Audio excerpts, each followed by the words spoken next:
Hello friends, ये video सिर्फ उन स्टूडेंट्स के लिए इम्पोर्टेंट है जो या तो एजुकेशन लोन ले चुके हैं या एजुकेशन लोन लेने की सोच रहे हैं। तो एक बहुत ही कॉमन डाउट जो है वो स्टूडेंट्स के पास होता है और हम लोगों को काफी सारे मैसेजेस आ रहे हैं इससे रिलेटेड। वो ये है कि आपने एजुकेशन लोन ले लिया और उसके बाद आप जो भी कोर्स कर रहे हो वहां पे आपके किसी सब्जेक्ट में सप्लीमेंट्री, जिसको कंपार्टमेंट भी कहते हैं और इंजीनियरिंग की दुनिया में इसको बैक आना कहते हैं, वो आ जाए तो क्या होगा? क्या आपका एजुकेशन लोन कैंसिल हो जाएगा या फिर उस साल के लिए बैंक आपका जो लोन है वो पे नहीं करेगी या फिर क्या होगा? तो इस वीडियो में हम लोग इसी चीज को इन डिटेल देखेंगे। ये बहुत ही इंपॉर्टेंट होने वाला है, आप वीडियो में लास्ट तक बने रहिए। सो फ्रेंड्स, मैं आपको बताऊं कि कोई भी स्टूडेंट जो होता है वो जब एजुकेशन लोन लेता है तो वो डबली कॉशियस होता है और कई सारे डाउट्स उनके दिमाग में होते हैं। तो ये बहुत ही बेसिक डाउट है, वो ये कि आप एजुकेशन लोन लेके पढ़ाई कर रहे हो और आपका बैक आ जाए तो क्या होगा। तो मैं आपको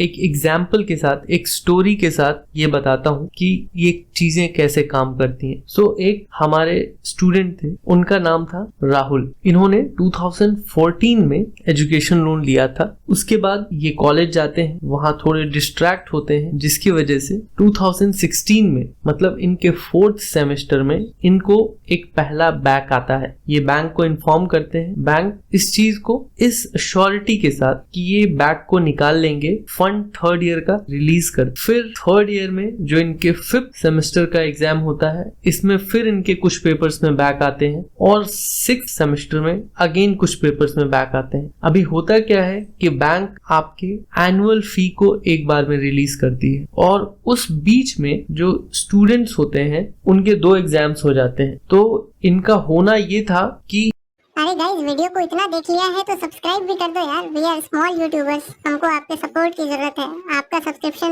हम लोगों को मोटिवेट करता है। इनके जो 4th सेमेस्टर का बैक था उसको इनको 6th सेमेस्टर में निकाल लेना था, ideally as he promised in bank. लेकिन ये ऐसा नहीं कर पाते हैं और इवेंचुअली इनके बैक्स जो है, नंबर ऑफ बैक्स, वो बहुत ज्यादा हो जाते हैं और इनको 4th ईयर में प्रमोट नहीं किया जाता है। अभी 4th ईयर का जब पेमेंट बैंक को रिलीज करना है तो बैंक को आपके 3rd ईयर के एकेडमिक्स का मार्कशीट चाहिए। इसमें भी कई बार ये होता है कि अगर आप बैंक के पास जल्दी चले जाते हो तो बैंक आपके 5th सेमेस्टर तक के मार्कशीट को कंसीडर करके आपका पेमेंट रिलीज कर देती है। इन्होंने भी ऐसा ही किया, लेकिन 5th सेमेस्टर में इनका 3 बैक था और 4th सेमेस्टर में 1 बैक, तो 4 बैक हो गया। सो बैंक वाले थोड़े कॉशियस हो गए। उन्होंने उनको उनके 6th सेमेस्टर का मार्कशीट भी अरेंज करने को कहा। आई थिंक 15 डेज के बाद उनका रिजल्ट आता है और उसमें 3-4 और बैक्स होते हैं। इस केस में यूनिवर्सिटी के नॉर्म्स के साथ उनका ईयर बैक लग जाता है और फिर वो 4th ईयर में प्रमोट नहीं होते हैं। उनको 3rd ईयर में ही